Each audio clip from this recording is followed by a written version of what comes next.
که تیاره په رڼا نشي بدلولی نو له تیارو او تورو شپو څخه لرې اوسئ، ځکه چې تاسو به د مصیبت او غم پرته بل څه ترلاسه نه کړئ.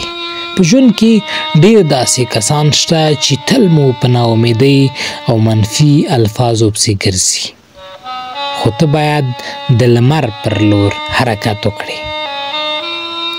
ډېر خلک غواړي چې ته په هماغه کچه پاتې شي او نور هم ونه ځلیږي.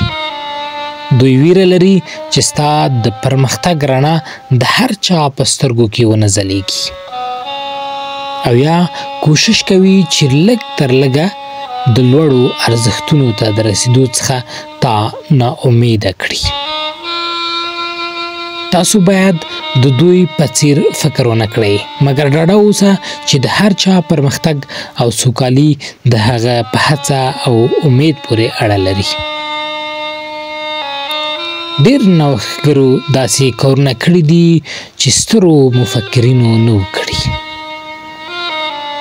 پخوانیو او مشهورو لیکوالانو له کتابونو څخه د نویو او غیر مشهورو لیکوالانو کتابونه ډېر لوستل شوي او هرکله یې شوی دی. ته باید ناامیده نشي، ناامیدۍ ته اړتیا نشته، شاتګ مه کوئ او په هیڅ قیمت مه ناامیده کیږئ.